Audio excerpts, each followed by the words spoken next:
100 বছর আগে ঠিক এইভাবেই কলকাতার রাজপথ ধরে গড়ের মাঠ থেকে মোহনবাগানের আঁতুড়ঘরের উদ্দেশ্যে যাত্রা করেছিল মোহনবাগানের অমর একাদশ।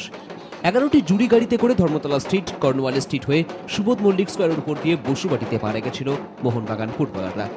100 বছর পর 2011-র 29শে জুলাই সেই ইতিহাসের পুনরাবৃত্তি দেখা গেল কলকাতার রাজপথে। কলকাতার গোষ্ঠপাল মূর্তির পাদদেশ থেকে বিজয় দাস ভাদুরী, শিবদাস ভাদুরীদের নিয়ে জুড়ি গাড়ি চলল মোহনবাগান রোয়ের উদ্দেশ্যে।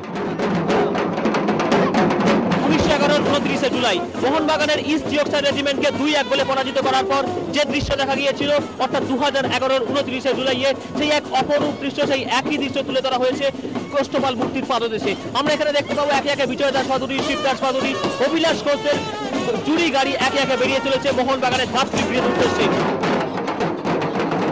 ধর্মতলা স্ট্রিটের কাছে আসতেই ফের থেমে গেল মোহনবাগানের বিজয় রথ। ঠিক 100 বছর আগে যেমন করে থেমে গিয়েছিল বিজয় দাস ভাদুরী, অভিলাষ ঘোষের জুড়ি গাড়ি। টিপু সুলতান মসজিদের কাছে মুসলমান সম্প্রদায়ের পক্ষ থেকে 2011-তে অভিবাদন জানানো হয় মোহনবাগান ফুটবলারদের, যেমনটা হয়েছিল ঠিক 100 বছর আগে।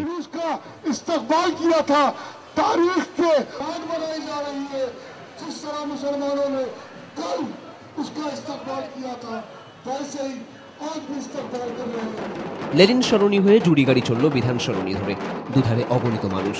ইতিহাসকে চাক্ষুষ করতে পেরে স্বপ্ন সত্যির আবেগে আপ্লুত তারা। সামনে শুধুই মোহনবাগান পতাকা আর মোহনবাগান, মোহনবাগান ধ্বনি।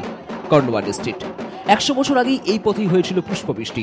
2011-তেও সেই দৃশ্য। শঙ্খধ্বনি আর ফুলের বৃষ্টিতে বরণ করা হলো মোহনবাগানের অমর একাদশকে। 100 বছর আগের ইতিহাসকে আরও একবার ফুটিয়ে তুলতে পেরে খুশি প্রধান উদ্যোক্তা মেয়র পরিষদ অতীন ঘোষ।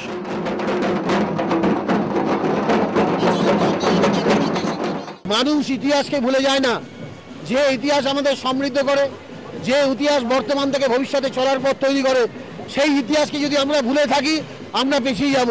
আমার দৃঢ় বিশ্বাস ছিল যে এই শোভাযাত্রা আমার সমস্ত সহযোগীদের নিয়ে আমরা যদি এই শোভাযাত্রা করি, মানুষ তাতে সাড়া দেবে এবং 100 বছরের ইতিহাসকে মানুষ নতুন করে মনে করবে। স্মৃতির সরণি বেয়ে সময় ছুঁয়ে গেল 1911-কে। বাঙালির গৌরবোজ্জ্বল ইতিহাস আজকের ইট কাঠ পাথরের কলকাতাকেও ছুঁয়ে গেল। রাস্তার ধারে অবাক নয়নে তাকিয়ে হাজার হাজার মানুষ। অবশেষে লক্ষ মানুষের ভিড় ঠেলে ইতিহাসকে সাক্ষী করে জুড়ি গাড়ি এসে দাঁড়ালো মোহনবাগানের আতুরঘরে।